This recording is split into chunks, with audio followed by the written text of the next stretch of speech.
Varahi silks మన నెల్లూరులో September 25వ తారీఖున గొప్ప ప్రారంభం. నమస్తే, తెలుగు వన్ న్యూస్కి స్వాగతం. తెలుగులో మనం పుష్కరాలు అనే దానికి అర్థం ఏంటో మాట్లాడుకుంటాం. నదులకి 12 ఏళ్ళకి ఒకసారి వచ్చే వరదల్ని పుష్కరాలుగా భావిస్తాం, పూజలు చేస్తాం, ఓ యజ్ఞయాగాదులు చేసి దాన్ని పుణ్యస్నానాలు ఆచరించి దాన్ని ఒక పవిత్రమైనటువంటి ఇదిగా భావిస్తాం. అయితే పుష్కరం అని ఎందుకు ప్రస్తావించుకోవాల్సి వస్తుందంటే, ఇప్పటికే అందరికీ తెలుసు, జగన్మోహన్ రెడ్డి కేసుల విషయంలో జగన్మోహన్ రెడ్డి 2023 సెప్టెంబర్ 23 బెయిల్ వచ్చింది. 24న అంటే కరెక్ట్గా ఇవాళే ఆయన విడుదలై 12 ఏళ్ళు అవుతుంది. 2013లో 11 సిబిఐ కేసులు, 9 ఈడీ కేసులు, ఇప్పటి వరకు ఎన్ని వేల కోట్లు, 43,000 కోట్లు ఆస్తులు అటాచ్ చేసిన విషయం, ఇవన్నీ నిత్యం నలుగుతూనే ఉండే విషయం. ఎన్నిసార్లు జగన్మోహన్ రెడ్డి బెయిల్ క్యాన్సిల్ చేయాలని పిటిషన్లు వేసినా అవి అక్కడే ఉండిపోతాయి. సిబిఐ దాంట్లో ఇంటర్ఫీరెన్స్ విషయంలో ఎందుకో మీరే నిర్ణయం తీసుకోండి అని చెప్తూ ఉంటుంది. ఇదంతా జరుగుతూ ఉంటుంది. 12 ఏళ్ళుగా ఇదంతా జరుగుతూనే ఉంది. ఈ విషయం కేవలం డిశ్చార్జ్ పిటిషన్ల దశలోనే ఆగిపోయింది. 12 ఏళ్ళుగా పుష్కర కాలం పాటు ఎవరికైనా సాధ్యం అవుతుందా ఇది? కానీ జగన్మోహన్ రెడ్డికి ఎలా సాధ్యం అవుతుంది? ఎలా అవుతుంది? పోనీ ఇంకొక 6 ఏళ్లకో లేదా ఇంకొక పుష్కర కాలానికో క్లియర్ అవుతుందా ఇది? ఈ డిశ్చార్జ్ పిటిషన్లు అన్నా క్లియర్ అవుతాయా? కానీ జగన్మోహన్ రెడ్డికే ఎట్లా సాధ్యం అవుతుంది? పోనీ ఏదో ఒకటి తేల్చాలి కదా. సరే, జగన్మోహన్ రెడ్డికి ఈ కేసులతో సంబంధం లేదని అన్నా చెప్పాలి కదా, లేదు ఉందేనన్నా చెప్పాలి కదా. ఇంతకాలం పాటు ఈ కేసులో పెండింగ్లో ఉండడానికి కారణం ఏంటి? ఎవరిని అనాలి? న్యాయ వ్యవస్థలనే, లేకపోతే దర్యాప్తు సంస్థలనే? ఎవరిని అనాలి? పోనీ ఏదో ఒకటి తేల్చమని కదా అడుగుతున్నారు జనాలు. ఇంతకాలం పాటు జగన్మోహన్ రెడ్డికి ఈ వెసులుబాట్లు ఎలా వస్తున్నాయి? అందరికీ వస్తాయా? మిగతా వాళ్ళకి? సుబ్రహ్మరెడ్డికి మొన్న 5,700 కోట్లు మాఫీ అయితే అందరం మాట్లాడాం కదా, ఈయన పేదవాడా అని. మరి జగన్మోహన్ రెడ్డికి ఇన్ని సంవత్సరాల పాటు బెయిల్ వచ్చి ఇన్ని సంవత్సరాల పాటు బయట ఉంటే అందరూ మాట్లాడుతున్నారా? ఇదంతా జరిగేదేలే అని ఎందుకు వదిలేయాల్సిన పరిస్థితి వస్తుంది? మళ్ళీ ఇక్కడ కూడా ఎవరిని అడుగుదాం. అఫ్సాన్ రాయేష్ గారు ప్రముఖ రాజకీయ సామాజిక విశ్లేషకులు ఉన్నారు. నమస్కారం రాయేష్ గారు. నమస్కారం. ఈ ప్రశ్నలన్నీ, ఈ చర్చలన్నీ మనం ఎప్పుడూ చేస్తూనే ఉన్నవే. నేనేమంటానంటే, ఏదో ఒకటి తేల్చొచ్చు కదా. లేదు జగన్మోహన్ రెడ్డి సచ్చీలుడు ఇందులో చెప్పేయండి, లేదు జగన్మోహన్ రెడ్డి పాత్ర ఉంది చెప్పేయండి. ఎవరిని అందాం? ఇంతకాలం పాటు ఇవి ఉన్నాయంటే. పోనీ ఈ మధ్య కాలంలో ఈడీ వచ్చింది, లేదా సిట్ విచారణ చేస్తుంది మద్యం కేసులో అని అంటే, పోనీ ఒకవేళ ఇందులో అంతిమ లబ్ధిదారు జగన్మోహన్ రెడ్డి అయినా ఇలా కాకపోతాయా కేసులు? వెంటనే జగన్మోహన్ రెడ్డి మీద ఏమైనా చర్యలు తీసుకునే అవకాశం ఉంటుందా? అంటే మనం హిందూ ధర్మంలో అలాగే చట్టపరంగా కూడా ఈ 12 అనే దానికి చాలా పెద్ద ప్రాముఖ్యత ఉంది. మామూలుగా ఏం చెప్తారంటే, త్రేతాయుగంలో ధర్మం 4 కాళ్ళ మీద నడిచేది కాబట్టి ఆ రోజుల్లో రాముల వారిని 14 సంవత్సరాలు అరణ్యవాసానికి పంపిస్తే 14 సంవత్సరాలు ఆయన సింహాసనానికి దూరం అయితే సింహాసనం మీద హక్కు ఆయన కోల్పోతారు కాబట్టి ఆయన్ని 14 సంవత్సరాలు అరణ్యవాసానికి పంపించారు అని చెప్పుకుంటారు. అలాగే ద్వాపర యుగంలో ధర్మం 3 కాళ్ళ మీద నడిచింది కాబట్టి ఆ రోజుల్లో పాండవుల్ని 12 సంవత్సరాల అరణ్యవాసం, 1 సంవత్సరం అజ్ఞాతవాసం, 13 సంవత్సరాలకి సింహాసనానికి దూరం చేస్తే వాళ్ళకి శాశ్వతంగా సింహాసనం మీద హక్కు కోల్పోద్ది కాబట్టి 13 సంవత్సరాలు వాళ్ళని అరణ్యవాసానికి పంపించారని చెప్పుకుంటారు. ఇప్పుడు మనం కలియుగంలో ఉన్నాం. ఇప్పుడు చట్టపరంగా కూడా చూసుకుంటే, మీ ఇల్లు నేను రెంట్కి తీసుకున్నాను అనుకో, 12 సంవత్సరాలు నేను ఆ ఇంట్లోనే ఉంటే ఆ ఇంటి మీద నాకు హక్కులు సంక్రమిస్తాయేమోనని భయంతో మీరు నన్ను 12వ సంవత్సరం ఆ ఇంట్లో ఉండనీరు. 12 సంవత్సరాలు పూర్తవుతుందనగా మళ్ళీ రెంట్ అగ్రిమెంట్, మళ్ళీ ఫ్రెష్ అగ్రిమెంట్ అనేది చేయిస్తారు, లేదు ఖాళీ చేసి పోరా బాబు అని చెప్తారు. ఆ హక్కు ఎక్కడ క్లెయిమ్ చేస్తారని చెప్పని. నీకు లీజ్ అగ్రిమెంట్ కూడా 11 నెలలకు ఉంటుంది. అలాగే 12 సంవత్సరాల పాటు కేసు బెయిల్ మీద ఉన్న జగన్మోహన్ రెడ్డి గారు 12 ఏళ్ళు బెయిల్ మీద ఉన్నాక ఇక నాకు శాశ్వతంగా బెయిల్ వచ్చేసినట్టే ఫీల్ అయిపోతున్నాడు ఆయన. ఇవాళ అలాంటి క్లాజ్ ఏదన్నా ఉంటే శాశ్వతంగా బెయిల్ ఇచ్చినట్టుగానే పరిస్థితులు కూడా కనిపిస్తూ ఉన్నాయి. కారణం ఏంటి అంటే, ఒక హై ప్రొఫైల్డ్ కేసు. రాష్ట్ర ముఖ్యమంత్రిగా వాళ్ళ నాన్నగారు కొనసాగిన సందర్భాల్లో వాళ్ళ నాన్నగారు అధికారాన్ని అడ్డుపెట్టుకొని ఆయన కొన్ని కార్పొరేట్ సంస్థలకి తన అధికారం ద్వారా ప్రయోజనాలు చేకూరుస్తూ ఆ చేకూర్చినందుకు ఇన్ రిటర్న్గా వాళ్ళ నుంచి తన కొడుకులకు సంబంధించిన సంస్థలో పెట్టుబడులు పెట్టే విధంగా వాళ్ళ నాయన ద్వారానే ఈ మొత్తం వ్యవహారం నడిచింది అనేది ఆరోపణ. ఆయన బతికిలేరు కాబట్టి ఆయన అక్యూజర్ కాదు. అలాగే మరి అంతిమ లబ్ధిదారుడు వాళ్ళ నాన్నగారు తీసుకున్న నిర్ణయాల వల్ల ప్రయోజనం చేకూరిన వ్యక్తిగా, ఆస్తులు సంపాదించుకొని వ్యాపారాలు సెట్ చేసుకొని పరిశ్రమలు ఏర్పాటు చేసుకున్న వ్యక్తిగా వాళ్ళ నాయనగారి అధికారం మాటున తనకి ఆ ప్రయోజనం చేకూర్చుకున్న వ్యక్తిగా జగన్మోహన్ రెడ్డి గారు 2012 సంవత్సరంలో 11 సిబిఐ కేసుల్లో అక్యూజర్గా నమోదయ్యాడు. విచారణ జరిగింది, అరెస్ట్ అయ్యారు. 16 నెలలు జైల్లో ఉన్న తర్వాత 2013 సెప్టెంబర్ 23వ తారీఖు రోజు ఆయనకి బెయిల్ ఇవ్వడం జరిగింది. సెప్టెంబర్ 23 బెయిల్ దక్కి నిన్నటికి పుష్కరకాలం పూర్తయింది. బెయిల్ ప్రొసీడింగ్స్ జైలుకు చేరి ఆయన విడుదలై ఈ రోజుకి పుష్కరకాలం పూర్తవుతాం. 24న సెప్టెంబర్ 24న చెంచులగూడ జైలు నుంచి ఏదో స్వాతంత్ర సంగ్రామం చేసినట్టుగా బంజారాహిల్స్ రోడ్ నెంబర్ 2 ఇంటి దాకా ఊరేగుతూ వచ్చాడు ఆయన, సిటీ ట్రాఫిక్ మొత్తాన్ని స్తంభింపజేస్తూ. అదే సందర్భంలో మరి 12 సంవత్సరాల కాలం గడిచింది. ఇప్పటికి ఆ కేసు అవుట్పుట్ ఏంటి?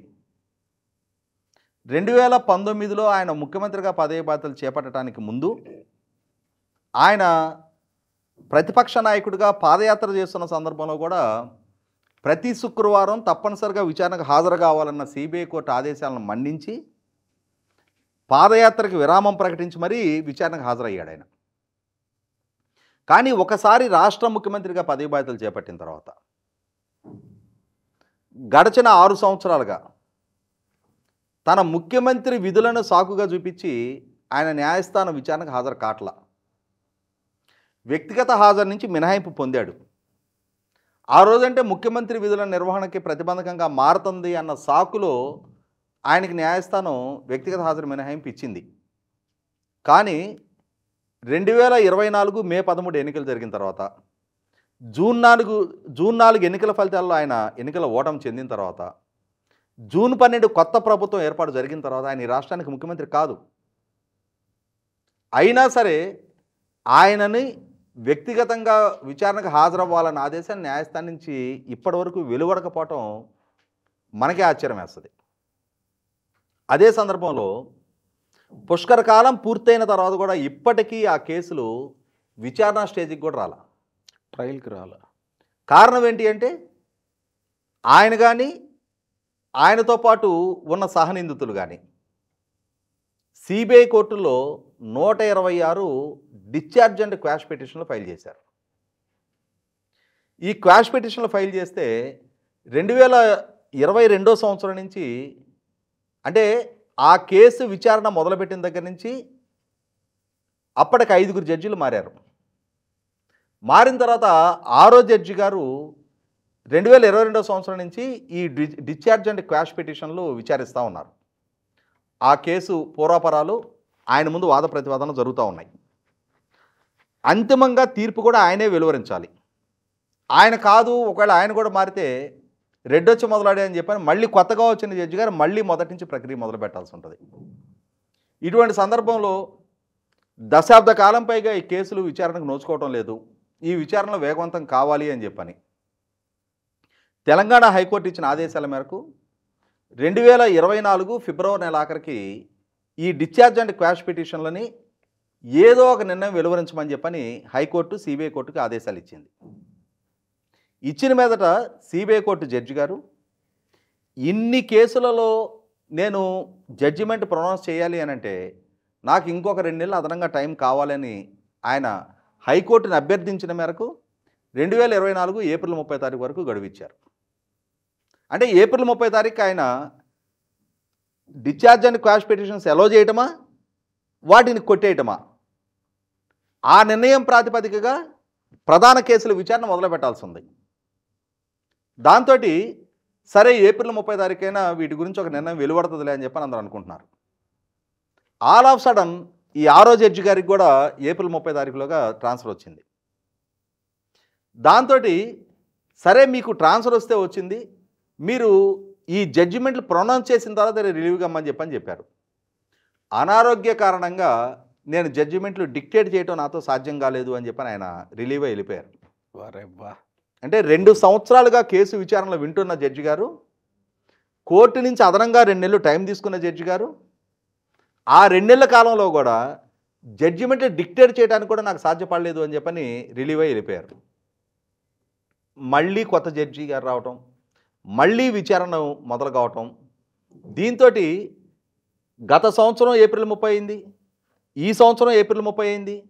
ఇప్పటికీ ఆ క్వాష్ అండ్ డిశ్చార్జ్ పిటిషన్ల భవిష్యత్తే నిర్ధారణ కాల.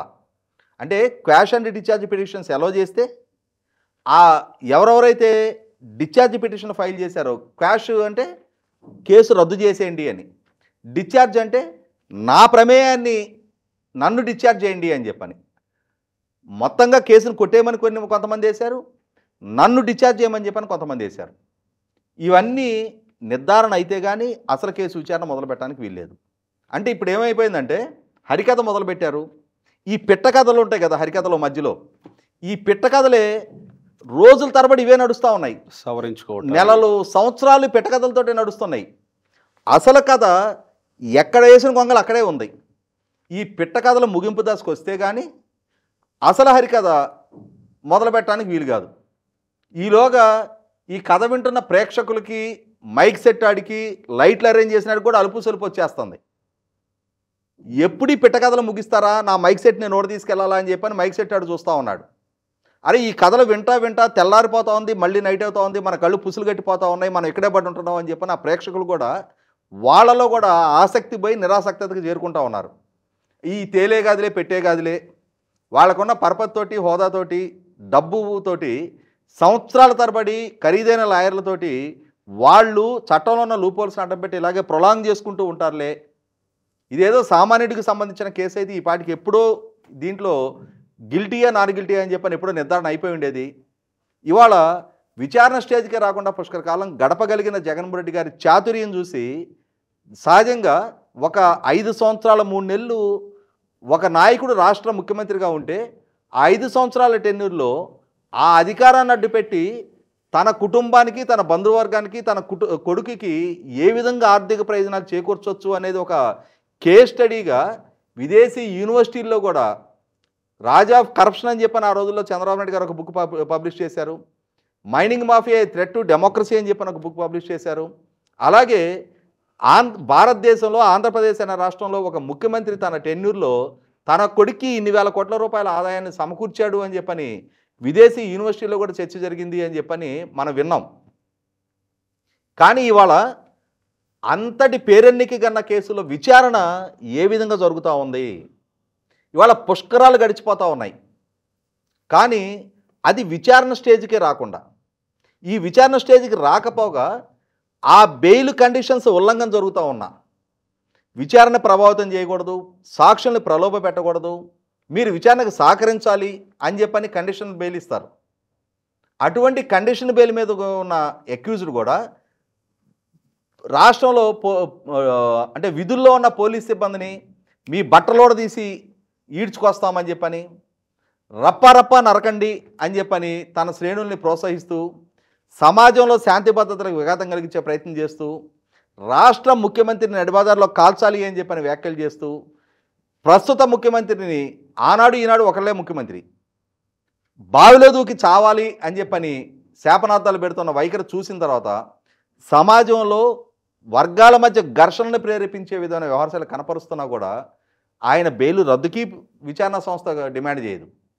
ఎవరైనా పబ్లిక్ ఇంట్రెస్ట్ లిటిగేషన్ ఫైల్ చేసి ఈయన తనకి ప్రజల ద్వారా దక్కిన అధికారాన్ని అడ్డం పెట్టుకొని తన కేసులో అక్యూజ్డ్ని ఈ విధమైన కీలక స్థానాల్లో కూర్చోబెట్టుతూ ఉన్నాడు. ఆ రోజు ఆయన కేసులు విచారించిన అధికారులని ఈ విధంగా వేధింపులకు గురి చేస్తూ ఉన్నాడు. ఇది బెయిల్ కండిషన్ వైలేషన్ తప్ప ఇంకొకటి కాదు. కాబట్టి ఇతను బెయిల్ రద్దు చేయమని చెప్పని ఎవరన్నా పబ్లిక్ ఇంట్రెస్ట్ లిటిగేషన్ ఫైల్ చేసినా కూడా న్యాయస్థానాలు పరిగణలోకి తీసుకోవటంలా, విచారణ సంస్థలు కూడా మీకేం హక్కు ఉంది అని చెప్పని ఈ పిటిషన్ ఫైల్ చేసిన వాళ్ళ లోకల్ స్టాండింగ్ క్వశ్చన్ చేస్తూ ఉన్నారు. దీన్ని బట్టి అర్థమవుతున్నది దిగువ స్థాయి నుంచి అత్యున్నత స్థాయి వరకు కూడా ఇంతటి కీలకమైన ఇంతటి హై ప్రొఫైల్ కేసు వేగవంతంగా విచారణ జరగాలి, సత్వరం న్యాయం దక్కాలి అని కాకుండా సత్వరం ఎవరెవరైతే అక్రమాలకు పాల్పడ్డారో వాళ్ళని చట్టం ముందు దోషులుగా ఎస్టాబ్లిష్ చేయాలి అని కాకుండా వీలైనంత కాలం దీన్ని ప్రొలాంగ్ చేయడం ద్వారా ప్రజల మస్తిష్కంలో ఇది వాళ్ళ జ్ఞాపకాల నుంచి కూడా తొలగిపోతే కానీ ఆ రోజు ఈ కేసుని ఎంత సమర్థంగా మూసేసే ప్రయత్నం చేసినా కూడా అసలు అవినీతి అనేది ఒక ఫ్యాక్టర్గానే ప్రజల పరిగణలోకి తీసుకోకుండా వాళ్ళ మస్తిష్కాల నుంచి చెరిగిపోయేదాకా ఇది కాలయాపన చేస్తున్నట్టుగా అనిపిస్తుంది. ఇప్పటికే అయిపోయింది, ఇంతలే ఇది అయ్యేది కాదు పోయేది కాదు అని ప్రజలు అనుకునే పరిస్థితికి వచ్చారు. సరే, ఈ పరిస్థితికి రాకుండానే మీరన్నట్టుగానే హైకోర్టు సిబిఐ న్యాయమూర్తికి ఆదేశించినప్పుడు ఏదో ఒకటి తేల్చాలి కదా, డిశ్చార్జ్ చేయడమా లేకపోతే ఉంచడమా, ఏదో ఒకటి తేల్చాలి కదా. ఆయన తేల్చలేదు. అంటే ఇక్కడ హైకోర్టు కూడా ఆ సదరు న్యాయమూర్తిని ప్రభుత్వం ట్రాన్స్ఫర్ చేసినా కూడా అసలు ఆ న్యాయమూర్తే నేను ఎక్స్టెండెడ్ టైం బౌండెడ్ షెడ్యూల్లో ఉన్నా, నేను ఈ కేసులు పరిష్కారం చేయాల్సి ఉన్నా, ఈ కేసుల మీద జడ్జిమెంట్ ఇవ్వడం కోసం నాకు హైకోర్టు అదనపు టైం షెడ్యూల్ ఇచ్చింది, నన్ను ఇప్పుడు రిలీవ్ చేయడానికి వీలు కాదు, నా ట్రాన్స్ఫర్ మీరు చేయదలుచుకుంటే యూజువల్ ప్రొసీడింగ్స్లో ట్రాన్స్ఫర్ చేయదలుచుకున్న ఒక 6 నెలల తర్వాత చేయండి అని చెప్పని ప్రభుత్వానికి ఆయన తెలియజేయాలి. లేదు అనుకున్నప్పుడు ఆయనని ఆ విధంగా ఒక టైం బౌండెడ్ షెడ్యూల్లో ఆయనకు బాధ్యత అప్పచెప్పిన హైకోర్టు అయినా సరే ఆయన ట్రాన్స్ఫర్ ప్రయత్నం జరుగుతూ ఉన్నప్పుడు ఆయన ట్రాన్స్ఫర్ కాకుండా అడ్డుకోవాల్సింది.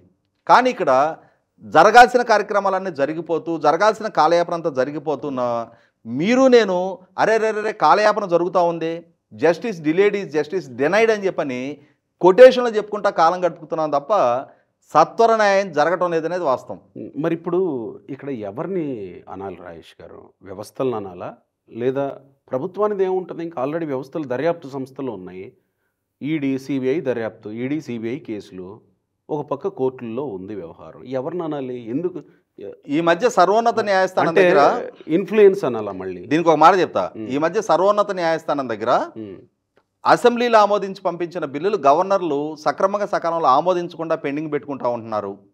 రాష్ట్రపతి గారి పర్యవేక్షణకి రాష్ట్రపతి గారి ఆమోదం కోసం పంపించిన బిల్లులు కూడా రాష్ట్రపతి గారు కూడా అపరిష్కృతంగా అట్లాగే ఉంచుతున్నారు అన్న పబ్లిక్ ఇంట్రెస్ట్ లిటిగేషను రాష్ట్ర ప్రభుత్వాల నుంచి పిటిషన్లు ఫైల్ అయినప్పుడు దాని మీద విచారించినప్పుడు గవర్నర్లకి రాష్ట్రపతి గారికి కూడా మీ పరిశీలనకు వచ్చిన బిల్లుల మీద సత్వరం ఈ పర్టికులర్ టైం బౌండెడ్ షెడ్యూల్లోగా మీరు నిర్ణయం తీసుకోవాలి అని చెప్పని ఆదేశాలు ఇచ్చిన సర్వోన్నత న్యాయస్థానానికి పుష్కర కాలంగా తమ దగ్గర విచారణలు ఎదుర్కొంటున్న కేసులు గౌరవ సుప్రీంకోర్టు దేశవ్యాప్తంగా ఉన్న ప్రజాప్రతినిధుల మీద నమోదైన కేసులు 1 సంవత్సర కాలంలోగా పరిష్కారం చేయాలి, దీనికోసం ప్రత్యేక కోర్టులు ఏర్పాటు చేయాలి, రోజువారీ ప్రాతిపదిక మీదకి విచారణ జరపాలి అని చెప్పని గౌరవ సుప్రీంకోర్టు ధర్మాసనం ఆదేశాలు ఇచ్చినా ఇప్పటికీ ఒక్క రాష్ట్రంలో ఒక్క రాష్ట్ర ప్రభుత్వం కూడా ఒక్క హైకోర్టు కూడా ప్రత్యేక కోర్టులు ఏర్పాటు చేయనప్పుడు గవర్నర్లకి రాష్ట్రపతి గారికి ఆదేశాలు ఇచ్చిన సర్వోన్నత న్యాయస్థానం ఇటువంటి తానిచ్చిన ఆదేశాలే ఉల్లంఘనకు గురవుతూ ఉన్నప్పుడు దాని మీద ఎందుకు చర్యలు తీసుకోరు? దాని మీద ఎందుకని స్పందించరు? ప్రత్యేక కోర్టులు మీరు ఒక 6 నెలల్లోగా ఏర్పాటు చేయాలి, ఈ కేసులు మొత్తం 1 సంవత్సర కాలంలోగా పరిష్కారం చేయాలని చెప్పని గవర్నర్లని రాష్ట్రపతి గారికి ఆదేశాలు ఇవ్వగలిగిన సర్వోన్నత న్యాయస్థానం తన విభాగాలని తన కింద పనిచేస్తున్న హైకోర్టుల్ని జిల్లా కోర్టుల్ని ఈ సిబిఐ లాంటి కోర్టుల్ని తానెందుకు ఆదేశాలు ఇవ్వదు?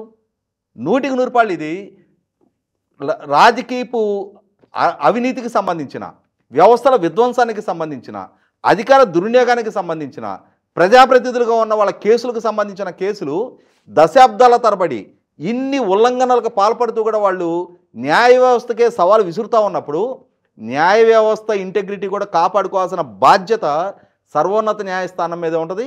ఈ విషయంలో సర్వోన్నత న్యాయస్థానం దీన్ని ఒక ఇష్యూగా కూడా పరిగణలోకి తీసుకోకపోవడం దురదృష్టకరం. ఇప్పుడు లిక్కర్ స్కామ్లో జరుగుతూ ఉంది. మరి లిక్కర్ స్కామ్లో కూడా సిట్ దర్యాప్తు చేస్తుంది, ఈడీ ఎంటర్ అయింది. మరి ఈడీ ఎంటర్ అయినా కూడా ఒకవేళ కేసులు నమోదైనా ఇలానే కావు అని ప్రజలు అనుకోవడంలో పెద్ద విచిత్రమే ఉంది. కాకపోతే ఏంటంటే ప్రజలకు ఒక నమ్మకం ఏంటి అంటే లాలూ ప్రసాద్ యాదవ్ గారి కేసు చూసినా జయలలిత గారి కేసు చూసినా అవి కూడా దశాబ్దాల పాటు నడిచినా కూడా అంతిమంగా వాళ్ళు ఇద్దరి తప్పు నిర్ధారణ అయ్యి వాళ్ళు చేసిన అవినీతికి సంబంధించి వాళ్ళ ప్రమేయం నిర్ధారణ అయిన తర్వాత వాళ్ళకి జైలు శిక్షలు ఖరారైనవి. ఆ జైలు శిక్షల ప్రాతిపదికగా వాళ్ళు పదవులు కూడా కోల్పోవడం జరిగింది. కాబట్టి మనకున్న మన భారతీయ సనాతన ధర్మం నుంచి మనం ఫాలో అయ్యేది ఏంటి అంటే సత్యమేవ జయతే అని చెప్పని ఒక మాట మనం అంతిమంగా న్యాయమే గెలుస్తుంది, నిజం నిలకడ మీద తేలుతుంది, సత్యమే గెలుస్తుంది అని చెప్పని మనం చెప్పుకుంటూ ఉంటాం. కాకపోతే ఏదో ఒక రోజు సత్యమే గెలుస్తుంది అనేది నిర్ధారణ కావచ్చేమో, కానీ అప్పటికి వేచి చూసి మన జీవితాలు అయితే ముగిసిపోతాయి. Right, thank you.